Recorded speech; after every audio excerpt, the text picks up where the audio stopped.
Mm. Hello everyone, welcome to Crash Talks. And up here with us, we have a guest who is Vrihas Pathak. So Vrihas Pathak, could you please introduce yourself? Hey, hello everyone. So I am Rehas and I'm currently working as an Android developer at Disney Plus Hotstar. And yeah, I have a full-time experience of around 4 years now. So yeah, that's about it. So Vrihas, as we all know about your journey right now, but we also want to know like your journey before into the industry, like in your college, like how was it when you were into college? Yeah. So I had taken computer science branch at an IIT Raipur, and so I'm a 2020 pass out batch, and so I was into coding right from the start. So I since I'm from ICSC school, so we had exposure of Java in ninth and 10th. But after that, due to competitive exams and other things, I was lost a bit of touch in coding. And when I joined college, that's when I started the coding from scratch. So I learned basic programming languages like C, C++, and I did computer programming in my first year. Then I got introduced to Android because I was interested in how applications work in our phones. And I was into native development right from the end of first year, and then I continued to make projects in Android. I also did some hybrid application development in React Native and Flutter. But my major projects were in Android, and I did two internships in my college after second year and after third year in Android as well. So after that, in placements, I joined Samsung R&D Delhi. So there I was working as a full stack engineer, but I worked there for 1 year. But I knew that my interest is in Android, and I wanted to work with an app which has like millions of users. So I wanted that exposure and that learning. So I switched from Samsung to the Disney Plus Hotstar, and I'm continuing here. Like it's been 2 years here now. Okay, that's great. But when I stalked your profile a little, I found out that you were working at Samsung before. So I had this doubt in my mind, like by the time of switching, like what thoughts you came into your mind, like okay, I want to switch for this. Because Android developer roles, you might get those roles in Samsung too, because they have their Android OS, custom OS too, which is one UI. Then why that thought came into your mind for switching? Like any specific reason? Yeah, so I was in Samsung R&D Delhi, and there mostly we work with Samsung smart TVs, and so there going into Android development track was a bit difficult to actually switch internally between the teams in Samsung, and I wanted to work something that is very like customer facing, like a user can directly use it, what I have like coded, and that can go live as soon as possible, and user can actually use it, and I can get feedbacks. So I wanted that type of product. So I was looking for apps when I was switching. I was looking for different apps that I regularly use, and that I know that it has millions of downloads in the Play Store. It has very good ratings, and so I wanted like to have an exposure there, like how these apps work, how like this much big app is working. I work with smaller projects, so I wanted to basically learn about the scalability and different challenges that comes with such a big app and how teams collaborate on this. So I picked up few companies which has this good amount of apps, like this is Hotstar was there, Make My Trip was there, Flipkart was there, Swiggy was there. So I gave interviews at them at different companies, and then finally I decided to like go with Disney Plus Hotstar. Yeah.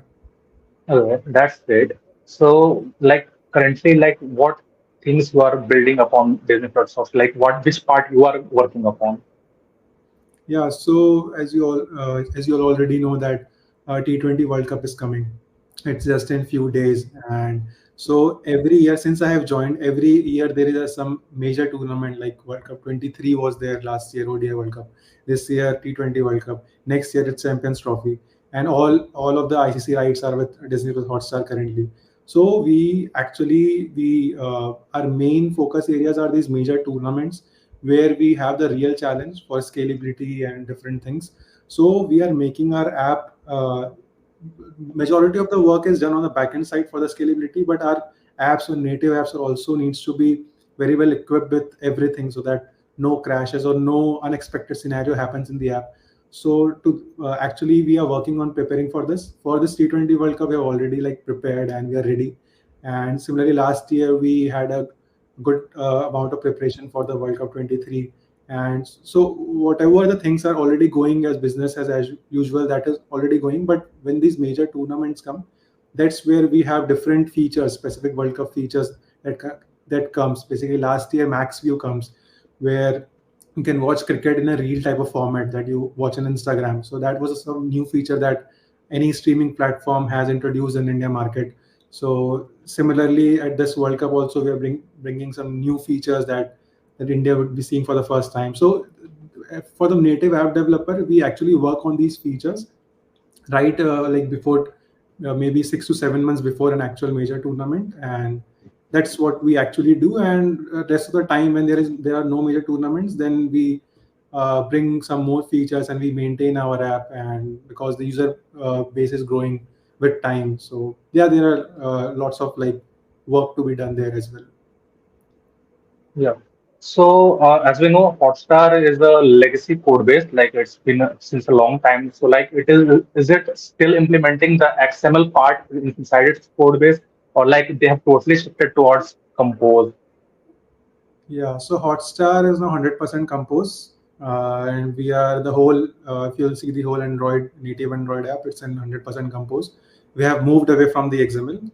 Yes, there was the previous code was in XML, but we rewrote that particular code from scratch in Compose, and the last World Cup as well happened on that particular build, which was 100% Compose. So that code has already been tested last year, and we are very much like we have seen fantastic results with this compose in comparison to view system. Okay, so like whenever we switch companies or like we see new code bases, like there are few things which we see like, okay, this is something new which I haven't implemented it, or which is not this industry standard, but it is being used in the project. Like if it is and any confidential thing, like if you saw something new and something different into the code base of Hotstar, which you can share. Yeah, so there are some challenges come where you don't have very much community support in the net available when we are trying something new. But the Android community is so big that you can find some or the other has already implemented it or is trying to implement it, or he has raised some issues in the existing libraries. Like every native app uses some dependencies in libraries, right? Third party libraries. So people are already very creative and have done a lot of things in that community. So that's where we reach out to. Also, we have open communities for Kotlin, like Kotlin Lang, and for Android we have a different POCs to that you can actually connect to. So we also connect with them and ask them some queries or doubts if we get stuck at somewhere. So like Google Devs, Google provides us like SPOCs for our app, and for like they are ready to help us at like whenever we feel stuck or whenever we need their guidance. So that is one thing. Other thing is that the developers in Disney Plus Hotstar are so good that they can crack any problem that which I have observed, that no challenge has like we have solved most of the challenges that came in the app development or feature development. So yeah, it's I think team effort that brings up this particular app. Okay, so you might have heard about KMP, which is like booming a lot. So what are your visions on KMP? Yeah, it's Google is really pushing KMP at one end. So Google is actually pushing KMP at one end, and it's also pushing Flutter at another other end. So both of them are for Google. So I'm not sure what they're trying to do right now, but yeah, those are good things to integrate with. I still don't think there's a lot of things still needs to be done if you going with like 100% KMP or 100% hybrid apps for such a large user base, because you have lots of devices and lots of different challenges, the different type of users, and also the main aspect is the performance. I still think that native code performs much better if we compare it with KMP or any other hybrid build. So I still feel that on performance side, the native apps are still, I think, better to go with. But yes, if you're doing small projects, if you want to integrate a part of your app, then you can use that KMP or Flutter build or anything else. But as an app, I think still there is a long way to go for this. hybrid solutions. So are there any chances like Hotstar are going to use this shared logic thing in their code base somewhere in future? It can be, yes. I'm not sure right now, but yes, I think eventually we can maybe integrate some of the parts or some of the features. But yes, the main core will be your native code, native Kotlin code. Okay. So, like, what are your vision about Compose or Compose multi-platform or anything which is written in Compose? So, like, few of the legacy code bases are still on XML, and your aspects on the performance of the view system and on the Compose system, and like, do you think like the Compose will totally take over upon the view system of Android? Yes, yes, definitely. Compose is already taken over now, the view system. Even Google pushes the developers of different companies to actually adopt Compose. And just like they pushed developers to go from Java to Kotlin, now they're pushing developers to go from Views XML view system to actually Compose.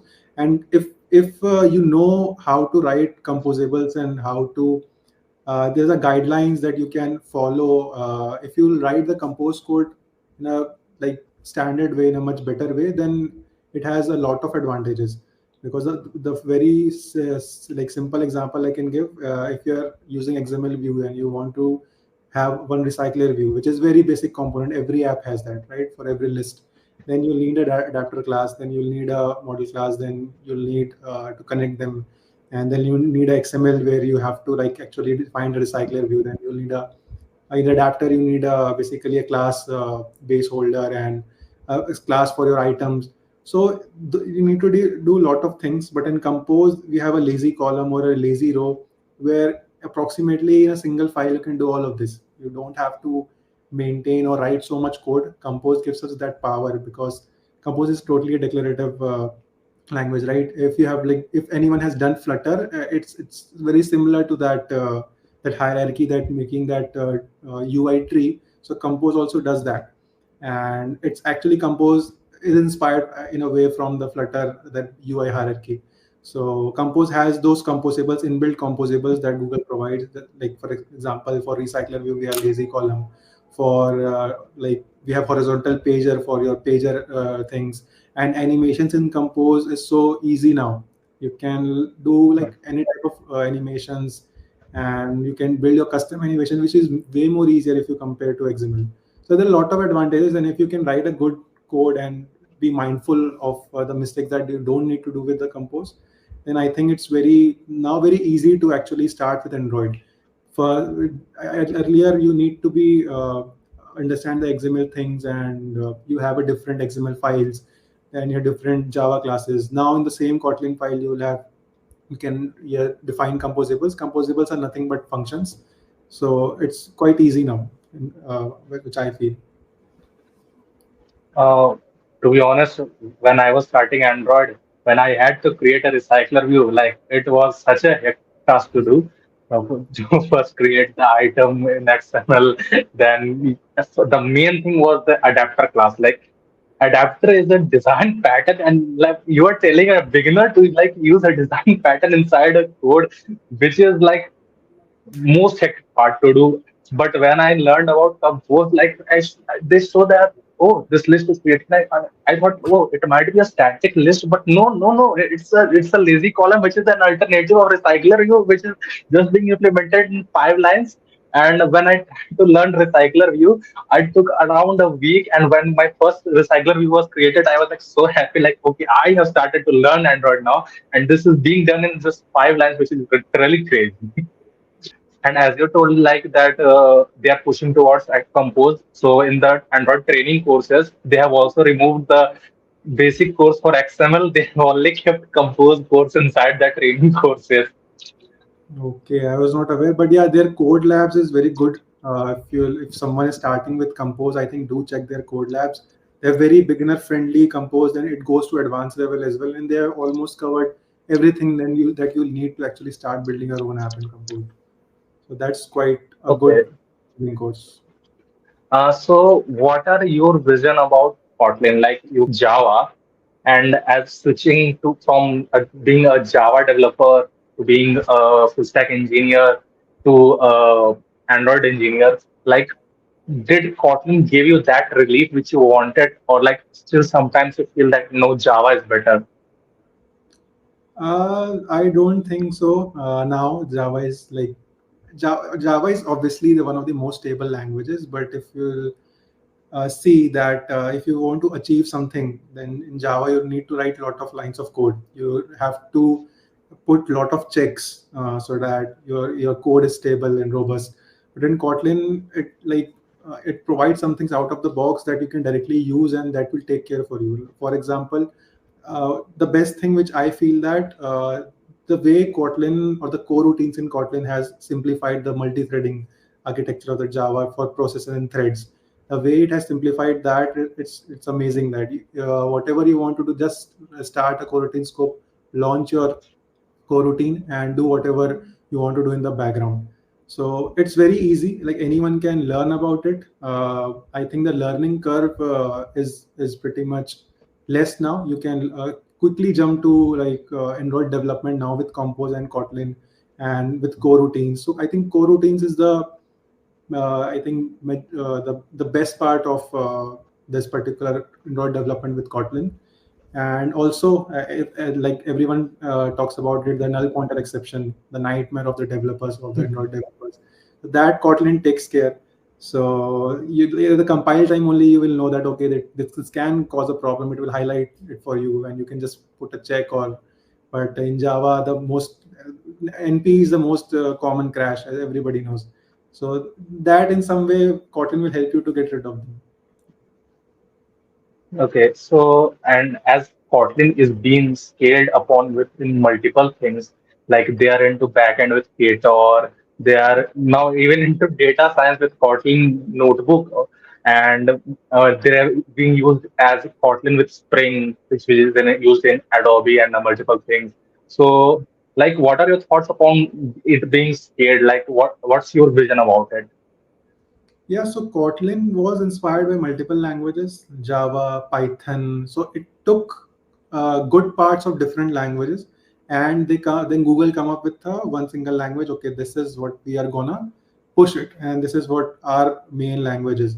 So if you'll see, like still for backend, Google obviously pushes Go, and Go is a very like good language for that. But for Android development and now hybrid development like KMP and everything, so Kotlin, I think Kotlin, uh, I think it's as I said, it's taken like it's inspired from different languages. So it always tries to make the developers' life easier with the different out of the box features. And so I think it can become the main language for Google like in the future. Like everything is done in the Kotlin way. It's possible that language has the potential, I guess. Have you tried Ktor? No, no, I haven't tried it. I have mostly used Kotlin and this Android development only. But yeah, I am like planning to actually try to use it and see how it goes. Okay. So we were talking about the adapter design pattern. So which design pattern is your favorite one, and like which design pattern you use mostly in your work? Uh, Adapter one thing is one, but mostly what we come across is a builder pattern here, at least in the Hotstar. So the builder pattern is used like occasionally, often, I think, and yeah, I think that's the most that we come across. And then your like coroutines and different things that we are like that is like with the Android development, with that is related to Android development that we use. But yeah, not as a like favorite design pattern. Whatever the use case is, I just go with it. It's not, I it doesn't favor any particular this thing. Okay. So just assume that you get an app which is made by me, for example, and like there are some performance issues into that. And when you get your hands on, like there are a few aspects which someone has in mind, like, okay, if I will open a file, I will check this. Like, first of all, I go for the Gradle file or something else. So like if you have to like increase the performance of the app, like which things you first check inside the app, like okay, these things have been done well or not. Okay, so if I have the access to the code base, then I will definitely profile the app. So if your app is basically in Compose, so I'll do a tracing of it, Compose tracing. So that will let me know that which composables are taking how much time to render, which are the composables that are actually recomposing. So the main rendering performance issues comes when the composable that you don't want to recompose actually recomposes. So recomposition is itself a very big topic. So if you have less recompositions in your app, then your basically app will run faster, in a layman terms. So that I will check. If your app is in Compose, then I will check for the any blocking things that you are doing on your code. Like if you're blocking, your main thread should be as free as possible. Whatever heavy task or whatever background task you want to do, that should be in a different thread. Either it's IO or it's a main or different other threads, but you should keep your main thread as free as possible. Main thread should only be for UI rendering. So if you are keeping that main thread free and your most of the tasks are in background, then you have written well. Then you'll face less performance issues. Other thing is memory profiling. Then what I will check is that how much memory your different object allocations are taking, or what are the, like I'll take heat dumps of that, and that will let me know, okay, these are the some of the memory leaks that we want to fix. So this tracing, profiling, and memory profiling, so these are the tools that will let you know, okay, here are the problems, and to fix them, then there's a different other things, like to reduce the recomposition, to push everything on the background thread that's not needed on the main thread. So these are kind of basically, you can say, tools and tricks to actually make your apps more smoother. Okay, recomposition is a thing which like looks so minimalistic, but it's so deep. Any beginner, if you have an advice for beginner learning recomposition, like what aspects you should look upon, like about the states and the recomposition and everything, and how we Yes. can like learn it perfectly. Got it. So to know about recomposition, you first need to understand that recomposition is what makes the this compose thing works. Right? Compose is a library, right? And it is a function ultimately. So what recomposition means, that if you change the parameters of a function, it will call itself again with the new parameters. That's how compose works. So if something is moving on the screen, that means that for every frame it is recomposing and a new thing is drawn on the screen, and that's particular object is a function, ultimately a composable function. So that is getting recalled, right? So we need recomposition actually. But when let's say if uh, basically there is a box in that particular screen, and that box is a rectangle and with a green color, now you want it to be a red color. So composition, basically compose, how composable works. It has basically three phases, you can say. Uh, Composition, drawing, and your movement. Basically, first phase is your what to actually draw. So the compose engine will see, okay, what to draw. So I have to draw a box. Then compose will see basically when to draw, and then actually the last stage it will see how to draw. So you need to minimize these phases. So if your box is not moving, it's already present in the screen, you just need to change the color.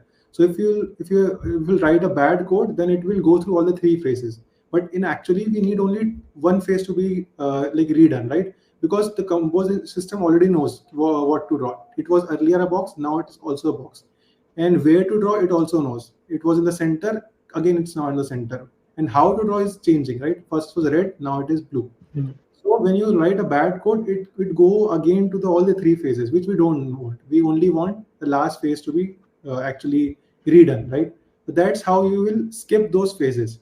So that is known as your basically skipping the recomposition. You don't want the first phase. First phase is a composition, where it will again try to see that where to draw, when to draw. So you'll need to skip phases. You'll need the compose system only to do those phases which is actually needed. So that's a very, very basic thing that one must understand. What are the phases of a particular UI is rendered on the screen? Three phases are there: what to draw, where to draw, and how to draw. So you will only focus on those phases which we actually need. But if you write a bad basically code, then every time for every new frame or every new instance, all three phases will run, and that will slow down your app. So that's about it. So in if anyone has done React, so there we have props, and here similarly we have states. So if something is a state and that is passed in a composable function, if that state is changing, then obviously your compose function needs to be changed. So that is expected. That's what we want. But if a compose function is changing and even though state is not changing, so that's where the problem is. That is called your recomposition. That's we need to avoid. So that I just went into a bit of deep, but yeah, that's about it. Uh, if, That was a lot of clarity. Like I even got to know much more deeper into this, and like that was really informative, to be honest. That made me think about on my learnings a little too, because I didn't used to see this in this aspects like you told about these three things, like what to draw, where to draw, and when to draw. Like I will look upon that too. And the next question for me is like, in the upcoming 5 years, what Vrihas Pathak is planning? Like, is he gonna improve a lot better into Android, or like he's gonna hold a senior position into Android, or like planning some other talks to give at another conferences, or like to switch his career? okay, so I have not thought about exactly 5 years. I have mostly thought about 1 to 2 years from now. So I definitely want to be a bit of more expert on this Android domain. I still think there are some areas which is still to be like explored and deep dive into. So that's what my plan. But yes, along with Android, like I was learning a bit of again I was going into the full stack development as like doing like learning some in the sides. So that I'll continue to do and maybe develop a good uh, maybe I'll develop like a good app which in which I have done the backend and the Android side as well. So looking into that, and majority of the focus will be on Android at least for 1 to 2 year. Then maybe I can decide to actually switch the tech if I want to. But yeah, I've not thought of like 5 years from now, but yeah, definitely 1 to 2 years. So are you looking forward to become an indie developer, like publishing your own apps on the Google Play Store? Yeah, and I already have a few apps that I've published on the Play Store, but so actually Really the sorry, I was not aware about that. no, no, like it's very small apps. They are like not very well known. So what I in our college basically we started our own startup that was delivering the services, website development and app development. So we used to create apps for our clients, and we used to publish them. And there are few apps I don't know how like because we are not maintaining it right now. But at the college time, we were actually we published it, we maintained it. So that we did for our clients, and that apps I also use in my resume as well. So it was a win-win. So that I had done, but yes, maybe I can create or maybe start one app of my own that can go viral, maybe. But yeah, not in 1 to 2 years, but later on. Let's see. The time I bought the license for the Google Play Store listing, then Google launched their policy about 20 developers testing. So I am unable to publish any garbage apps of mine onto the Play Store. But let's see where it goes. So for a beginner like me, like any roadmaps you wanna give to like from not from the start, like the all the basic stuff we have roadmaps for there on the internet. Like we can easily find like okay, start with view models or dependence index, not everything like is on there on the internet. But some insights which can help us grab an intern or a job role. Okay, I think that go for the basics. Like if I say dependency injection, people know how to use Dagger, how to use modules, and how to inject those dependencies on different classes. But I think most of them would not know what a dependency injection is, right? What how it actually works. Why do we need it? Your app can work without Dagger, Hilt, and everything, right? So you should know the basics why we are using it, and I think basics of everything, like whatever you are using. Let's say dependency injection is one thing. Then coroutines. So how coroutines works, what goes behind it, if you are clear on those basics, like say animations you do on Compose, how animation works. So if you know the basics of those things, I think that's where you can stand out. Because if you'll go into good interviews, right? If there is a very like Android specific interview, they will ask you very basics, and they will test on that. But most of us, what I also used to do is that I see, let's say I want to develop something, I will immediately go and find a library for it. I will get a library. I will just use it and do my work. But try to use very less libraries, very less third-party libraries. Try to create your own. Let's say uh, you have any requirement, don't just go and search for a library to use it. That's an easy way, but that you won't learn it. You only learn how to use that library and just do your work. But that's not the case.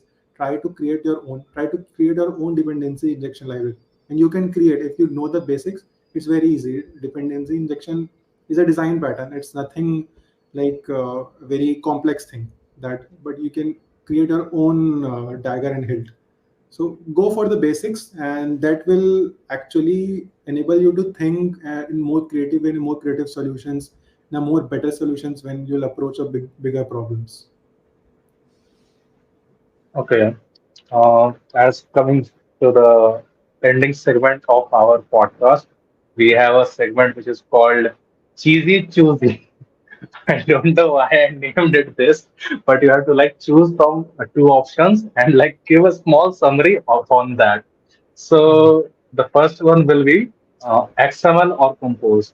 Compose and like I don't have to ask a why in it. you don't have to. Anyone who has actually shifted or started with Compose, they will like Compose because it makes developers' life way much easier. Uh, to be honest, to start from Compose, like you miss many things. But when you start into Compose after shifting from XML, like it's a life savior. Yes, yes, definitely, definitely. You will relate. Okay, in XML I used to do this. Now do this in Compose. So when you'll start relating things, then you will see the power of Compose and see okay how much the development has improved from what it was years ago. Yes. So Firebase or Supabase? Firebase, because I have used Firebase more. Can't like actually compare because I've not used the Superbase, but Firebase because I've used that more. I was in a hackathon, Hack the Space, which was in July. And so Kuldeep Pista sir was mentor there. He came into my desk, like he asked, okay, what are you going to implement? So like I told him my idea. So he asked, what about your backend? Or what are you going to use? I told, we have less time, so we are going to use Firebase. So he said, open your browser. Okay, search here, Supabase. At that time, I discovered Supabase, and like I felt it cool, but I don't know why. Still, right now, there are plenty of resources with Firebase, so I felt good with Firebase. Hmm. Uh, Next one is MVVM or clean architecture. MVVM, because I have mostly worked with MVVM, and I still feel that why we need another architecture after MVVM. It's already enough in itself. So that's why I didn't like move away with it. I still now, if I create some side projects, I go for MVVM. Like that's in my like muscle memory now. Create a UI file, create a view model. That's like that we have to do anyway. So it's quite like I'm quite familiar with it. So that's why I'm not very much deep dive into clean architecture. It's very similar, but we need another architecture now. MVVM was very enough. Yeah, I have seen that. Okay, Gemini or ChatGPT. Um,